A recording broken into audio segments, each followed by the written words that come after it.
Bismillahirrahmanirrahim. Assalamualaikum warahmatullahi wabarakatuh.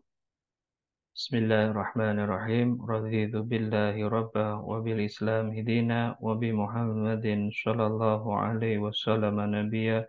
Rabbi zidni ilma warzuqni fahma. Rabbi shrah li sadri wa yassir li amri wahlul wahlul 'uqdatam min lisani yafqahu qawli. Ya, di mata kuliah Kesehatan dan Keselamatan Kerja atau kita sebut K3, kita masuk ke materi manajemen resiko K3.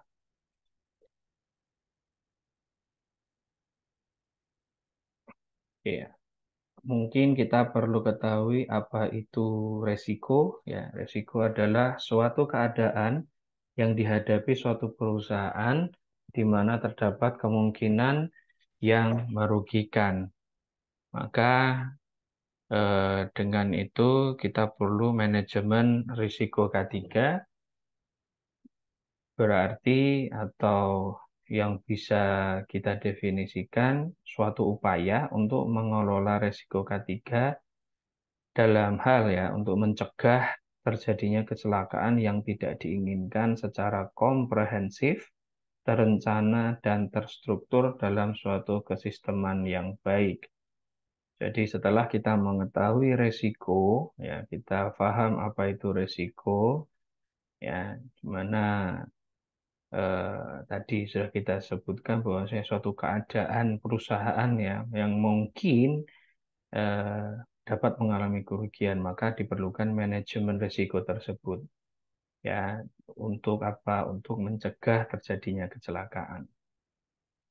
Nah, kapan dapat dilakukan? Ya, ada beberapa tahap. Ya, tahap awal, ya, pengembangan prosedur, perubahan kegiatan, dan saat ditemukan bahaya baru dari suatu kegiatan.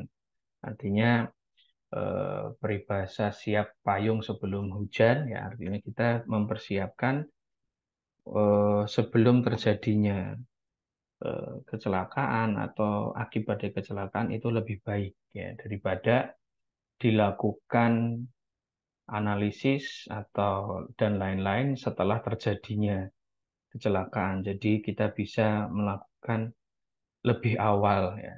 Walaupun tidak terjadi itu lebih baik gitu, daripada dilakukan setelah adanya kecelakaan. Gitu. Nah, mengapa perlu manajemen risiko ketiga? Karena tiap tempat kerja memiliki sumber bahaya. Sekecil apapun, ya, sekecil apapun. Misal colokan listrik, kabel listrik yang apa dibentangkan, yang tidak dirapikan, itu tetap punya resiko, ya, kecelakaan orang bisa tersandung dan lain-lain. Eh, jadi dimanapun tempat kerja, ya, itu biasanya punya sumber bahaya gitu ya yang harus kita antisipasi. Berikutnya adalah karena sebagai alat bantu dalam menentukan tindakan pengendalian risiko K3 yang sesuai. Yang ketiga adalah menilai keefektifan pengendalian risiko K3. Nah, ini ada beberapa definisi yang perlu kita ketahui ya supaya paham gitu ya. Yang pertama adalah hazard atau bahaya adalah potensi yang dapat menyebabkan kerusakan ataupun kerugian. Bahaya itu dapat berupa bahan kimia, bagian mesin, bentuk energi, ataupun situasi kerja. Ya, tergantung eh, sedang, misalnya kita sedang, kalau pernah beberapa kali kunjungan, itu kunjungan ke perusahaan manufaktur, maka mungkin di sana banyak sumber bahaya dari mesin-mesin tersebut. Atau kita datang ke misalnya farmasi, perusahaan farmasi di mana di situ banyak bahan-bahan kimia. Kita harus mengidentifikasi, kita paham, oh ini adalah hazard ya, yang nantinya harus diantisipasi. Hazard ada danger gitu ya. Itu adalah merupakan tingkat bahaya dari suatu kondisi di mana atau kapan muncul sumber bahaya. Mungkin sering kita lihat di satu titik poin gitu ya, di situ ada danger listrik dengan misalnya sekian watt misalnya. Nah, itu harus berhati-hati, jangan main-main. Artinya jangan dengan sengaja untuk kita sentuh ya tanpa APD dan lain-lain. Ini harus kita ketahui. Lalu safe, selamat, aman ya adalah suatu kondisi di mana atau kapan munculnya sumber bahaya telah dapat dikendalikan ke tingkat yang memadai. Resiko adalah kesempatan untuk terjadinya cedera, kerugian dari suatu bahaya, atau kombinasi dari kemungkinan atau peluang dan tingkat keparahan dari akibat suatu risiko. Yang kelima adalah penilaian risiko atau risk assessment, adalah penilaian suatu risiko dengan cara membandingkannya terhadap tingkat atau kriteria risiko yang telah ditetapkan. Yang keenam ada insiden. Insiden suatu kejadian di mana cedera dapat terjadi. Yang ketujuh adalah eksiden atau kecelakaan, adalah insiden yang menimbulkan cedera. Oke, ada beberapa tahapan manajemen risiko K3. Ya, memang dari perusahaan harus komit terkait dengan K3. Mungkin kalau teman-teman pernah lihat di beberapa perusahaan, ya kalau perusahaan besar, ya yang itu pasti mereka konsen untuk melakukan memiliki ya manajemen risiko K3 tersebut. Tapi kalau teman-teman lihat di perusahaan-perusahaan UMKM ya yang kecil-kecil itu kita harus yakini di sana sumber bahayanya cukup tinggi gitu. Tapi biasanya memang karena biaya ya salah satunya adalah biaya itu jadi disepelekan gitu ya. Nah, ini silakan teman-teman nantinya kalau memang mau istilahnya ber suatu hari bekerja di suatu perusahaan ya tolong ya, setelah mengetahui materi ini kalian bisa terapkan di perusahaan-perusahaan tersebut ya nanti misalnya sedang kerja praktek atau nanti tugas akhir ya, kami yakin di sebuah perusahaan ya perusahaan pasti ada pekerja dan di situ ada yang bekerja melakukan sesuatu dan di situ pasti ada sumber bahaya. Setidaknya kita akan meminimalisir ya dari sumber bahaya tersebut. Nah, dari komitmen perusahaan ya itu kita harus melakukan identifikasi bahaya ya. Lalu selanjutnya adalah menganalisis risiko dari peluang dan akibat. Nanti itu dari peluang dan akibat kita akan jadi penilaian risikonya. Gitu. Setelah kita tahu ternyata nilai dari risiko ya nilai satu pekerjaan itu ya rendah atau tinggi, tapi ini kita mungkin concern kepada yang tinggi, maka harus dilakukan penanganan risiko. Dari situ ada monitor, ya kalau sering kita lihat di perusahaan audit gitu ya, audit tidak hanya audit keuangan, tapi bisa audit terkait dengan K3-nya. Gitu. Lalu perlu dilakukan komunikasi dan konsultasi dengan para ahlinya, gitu ya. Apa yang harus dilakukan? Oke, penetapan konteks ini hanya bertujuan untuk mengidentifikasi dan mengungkapkan sasaran organisasi di mana sasaran hendak dicapai, stakeholders ya, yang berkepentingan dan keberagaman kriteria risiko, di mana hal ini akan membantu mengungkapkan dan menilai sifat dan kompleksitas dari risiko. Tadi ada komitmen, ya manajemen terlibat dalam pengambilan keputusan, ya, kebijakan perusahaan terkait dengan sumber daya. Artinya komit untuk melakukan hal tersebut. Persiapan, maka dipersiapkan mungkin ruang lingkup kegiatannya seperti apa, personil stakeholder yang terlibat siapa saja, standar yang digunakan, mekanisme pelaporan, ya, review, dan dokumentasi yang terkait. Lalu yang ketiga ada identifikasi bahaya, ya dari situ kita akan tahu apakah memang ada sumber bahaya, siapa saja yang pekerja-pekerja yang akan terpapar dan bagaimana kemungkinan kecelakaan itu dapat terjadi. Apa sih manfaat dari identifikasi bahaya K3? Yang pertama adalah mengurangi peluang kecelakaan, ya, meminimalisir, walaupun memang tidak bisa zero, tapi setidaknya tidak terjadi kematian, cacat berat, ya, walaupun cacat sedang, gitu ya. Tapi bisa mengurangi, ya, mendekati zero. Gitu ya. Yang kedua adalah memberikan pemahaman potensi bahaya K3, lalu landasan untuk menentukan penanganan dan pencegahan yang tepat, dan memberikan informasi yang terdokumentasi mengenai sumber bahaya dalam perusahaan. Cara mengidentifikasi bahaya K3 yaitu tentukan pekerjaan yang akan diidentifikasi, urutkan langkah kerja, tentukan jenis bahaya apa saja yang terkandung pada setiap tahapan tersebut, lalu dampak, menentukan dampak atau kerugian yang dapat ditimbulkan dari potensi bahaya, dan catat semua catat semua keterangan yang akan diperoleh. Maka ini diperlukan kejujuran, ya. Memang kalau memang terjadi apa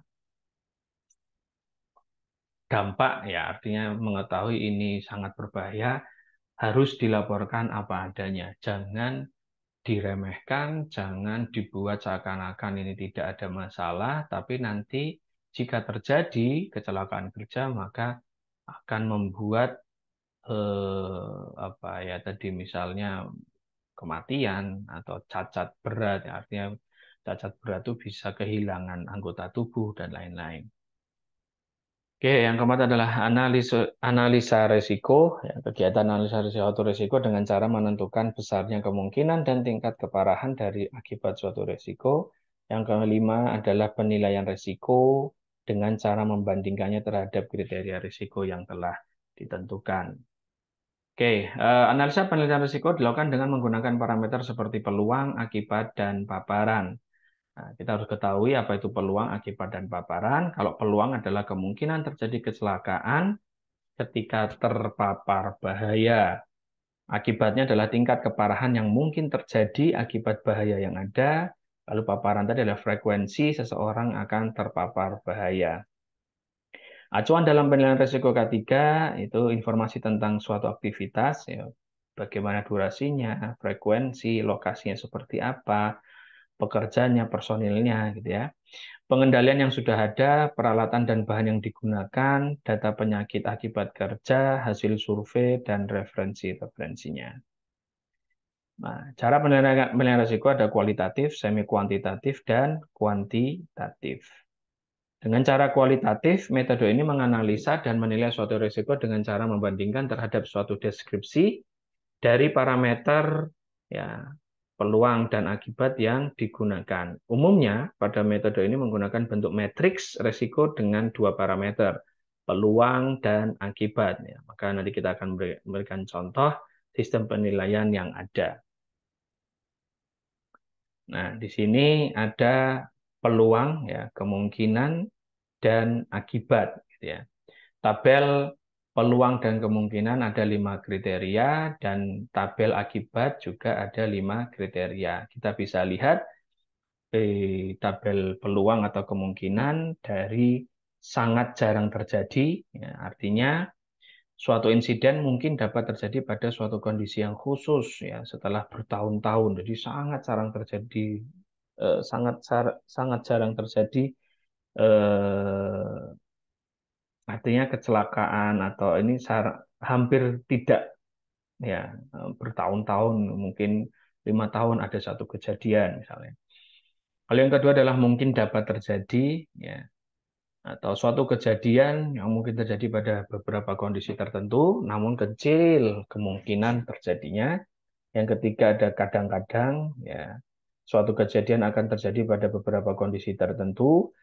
Lalu yang keempat sering terjadi, ya, suatu kejadian mungkin akan terjadi pada hampir semua kondisi.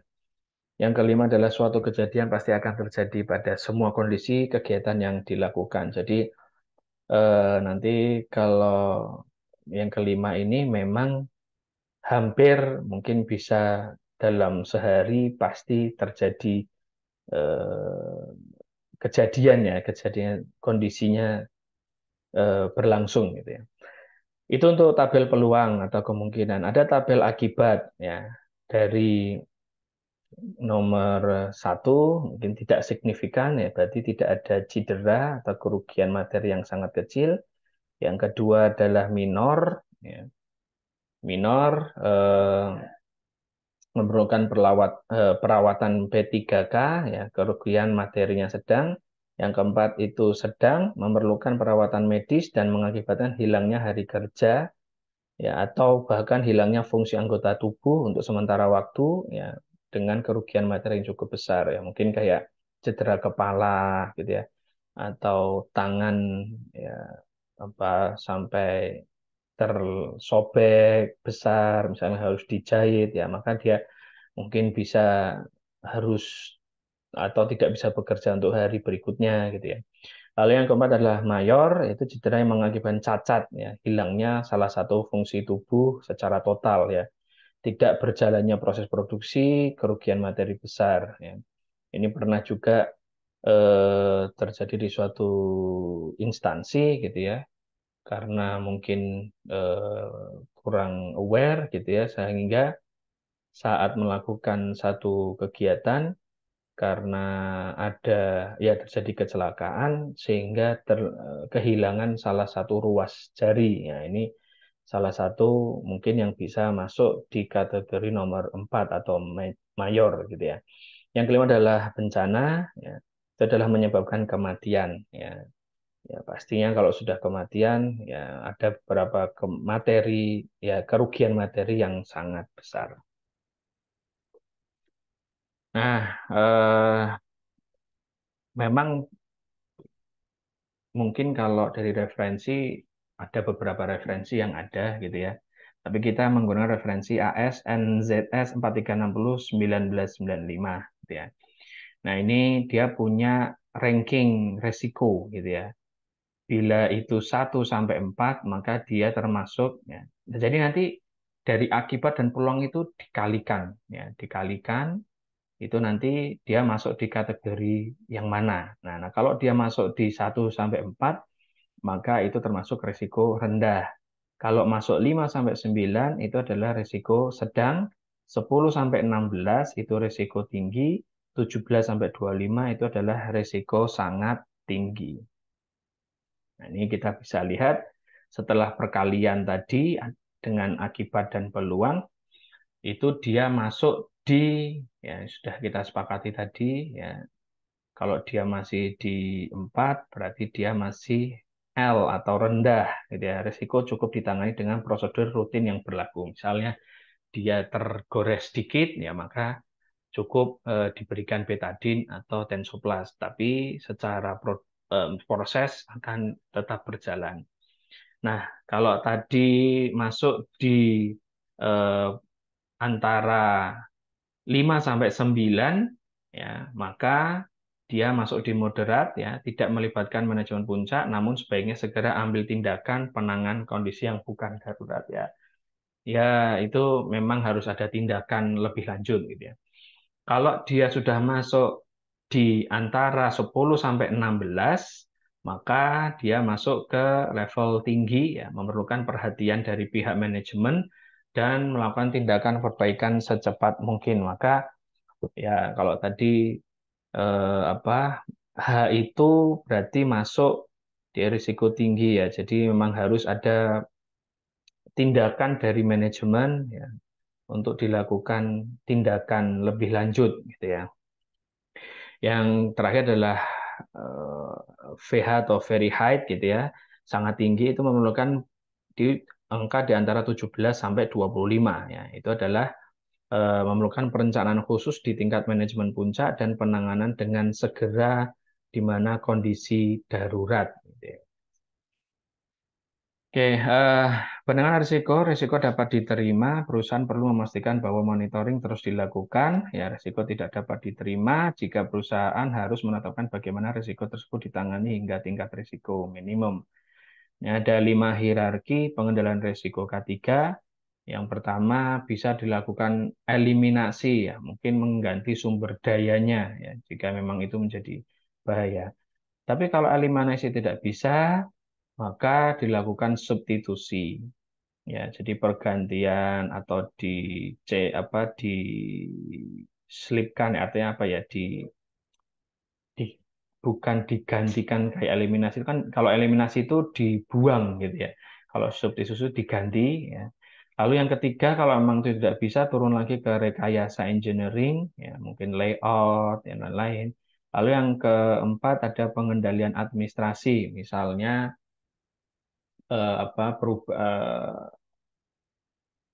jam kerjanya diatur kembali gitu ya, atau SOP-nya seperti apa.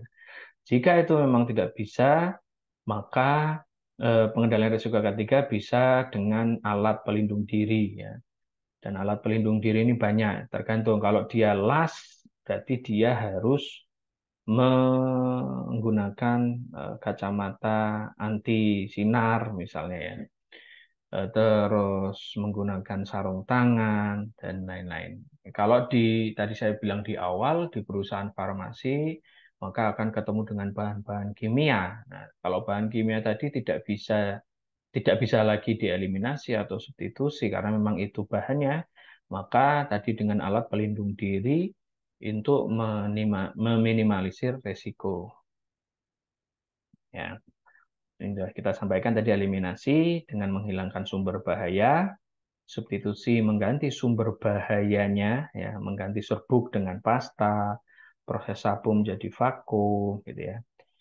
Lalu apa namanya, yang rekayasa, ya, itu dengan rekayasa pada alat, mesin infrastruktur, lingkungan atau bangunan dengan pemasangan alat pelindung mesin, pemasangan ventilasi, pemasangan sensor otomatis. Gitu. Kalau tadi yang keempat adalah administrasi, ya, jadi prosedur, aturan, SOP, pemasangan rambu-rambu keselamatan. Ya, kalau teman-teman nanti ke perusahaan akan lihat, oh di sini tuh ada bahaya ini, bahaya itu, jadi tahu ya. Training ya, atau tadi pergantian shift kerja, jadi rotasi kerja. Lalu yang ketiga, yang terakhir adalah menggunakan APD ya, ada safety health, safety shoes, earplug, masker, safety goggles. Tadi kalau misalnya untuk mengelas. Lalu yang ketujuh adalah pemantauan dan tinjauan ulang. Setelah rencana tindakan pengendalian risiko dilakukan, maka selanjutnya perlu dipantau pelaksanaannya dan kemudian ditinjau ulang apakah tindakan tersebut sudah baik dan efektif. Gitu ya. Bentuk pemantauan antara lain dengan inspeksi, ya, audit, gitu ya, dan pemantauan lingkungan. Komitmen dan konsultasi, adanya komunikasi dan konsultasi diharapkan dapat menciptakan dukungan yang memadai pada kegiatan manajemen risiko dan membuat kegiatan manajemen risiko menjadi tepat sasaran. Mungkin itu yang bisa kami sampaikan. Subhanakallahumma bihamdika. Asyhadu an la ilaha illa anta astaghfiruka wa atubu ilaik. Assalamualaikum warahmatullahi wabarakatuh.